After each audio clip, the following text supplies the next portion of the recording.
Guys দেখতে পাচ্ছ তোমরা ওখানে কি লেখা, ল্যাদ খেতে খেতে অফিস যান। হ্যাঁ ঠিকই পড়েছিলেন, এটা ল্যাদ খেতে খেতে অফিস যান। এইসব কলকাতাতেই সম্ভব, অফিস যেতে যেতেও মানুষকে ল্যাদ খেতে বলে। ল্যাদময় life and we are the ল্যাদখোর people। তো এভাবেই ল্যাদ খেতে খেতে আমরা অফিস থেকে বেরিয়ে সৃঞ্জিতার উদ্যোগে চলে গেলাম একটা নতুন জায়গায়। আর সেই নতুন জায়গার ঠিকানাটা তোমাদেরকেও দেখাবো ভিডিওতে। জায়গাটা হচ্ছে অ্যাক্রোপলিস মলের খুব কাছেই ফায়ার হাউস বলে একটা দোকান, যেখানে অসাধারণ চিকেন আইটেম পাওয়া যায় খুব রিজনেবল প্রাইসে। তো আমরা নিয়ে নিয়েছিলাম চিকেন পপকর্ন স্মল প্লেট আর দুটো ক্রিস্পি চিকেন, যেটার দাম খুবই কম ছিল। যেখানে হাফ প্লেট চিকেন পপকর্ন ছিল 12 পিস, যেটা ছিল মাত্র 80 টাকা। আর দেখতেই পাচ্ছ পপকর্নের মধ্যে কতটা চিকেন স্টাফিং রয়েছে। আর এই এত বড় বড় দুটো ক্রিস্পি চিকেন অনলি 75 রুপিসে, যেটা আমরা 3 জনে মিলে রীতিমতন খেতে গিয়ে হিমশিম খেয়ে গেছিলাম। আর দ্য টেস্ট ইজ অসাধারণ। আমি মেনু কার্ডের ছবিটাও তোমাদেরকে দিয়ে দিলাম, তোমরাও দেখে নিতে পারো যে এত কম দামে এত আইটেম পাওয়া যাচ্ছে, খুব সুন্দর। তোমরাও ফায়ার হাউসে যাও আর এই অসাধারণ টেস্টি চিকেন আইটেমসগুলো ট্রাই করো। ফায়ার হাউস থেকে চিকেন আইটেমস ট্রাই করার পর আমাদের একটু মনে হলো যে একটু শেকস খাই। তো তারপরে আমরা চলে গেলাম ফায়ার হাউসের অপোজিটেই দিল্লি জুস কর্নার বা শেকস কর্নার বলে এরকম একটা কিছু ছিল দোকানটার নাম, যেখান থেকে আমরা কিটক্যাট শেক আর অরিও শেক অর্ডার দেখানোর পরে তারপরে ওকে নিয়ে আসা।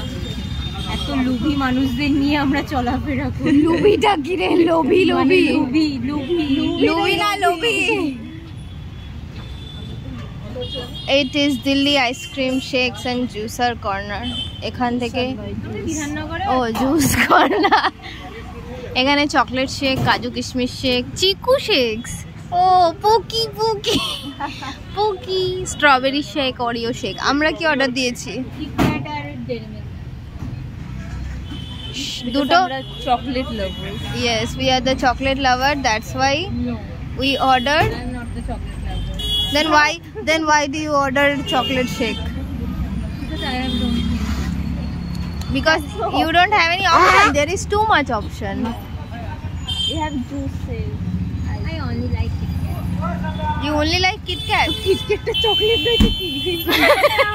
crunchy type. Crunchy, but crunchy guys, not chocolate. No, crunchy guys, not chocolate.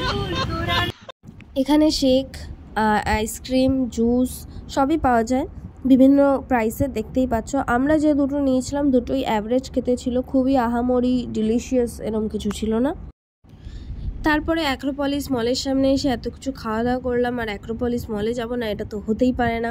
Pocket শূন্য থাকা অবস্থায় অ্যাক্রোপলিস মলের ভেতরে ঢুকে নিজেকে গরিব প্রমাণ করার জন্য আমরা ভেতরে চলে গেলাম। এই গরমে ফ্রিতে এসির হাওয়া খাওয়ার জন্য মল ইজ দ্য বেস্ট প্লেস। তারপরে অনেকটা ঘোরাঘুরির পর মিনিসোতে ঢুকে পড়লাম। অত কিউট কিউট জিনিস বাইরে থেকে দেখে আর নিজেকে আটকে রাখতে পারলাম না। আর ভেতরে ঢোকার পরে আমার মনটা তো ওখানেই আটকে গেল, কারণ as a Harry Potter fan how can I control myself there after seeing this. Acropolis মলের সামনে খানিকক্ষণ হাওয়া খেয়ে নিজেদের মধ্যে গল্প করে ইয়ার্কি মেরে তারপরে মনে হলো হঠাৎ করে যে চল পাটুলি থেকে ঘুরে আসি। পাটুলি গিয়ে যা লোকজনের ভিড় দেখলাম, তারপরে বাড়ি ফিরে এলাম। ভিডিওটি ভালো লেগে থাকলে অবশ্যই লাইক, কমেন্ট, শেয়ার, সাবস্ক্রাইব করতে ভুলো না।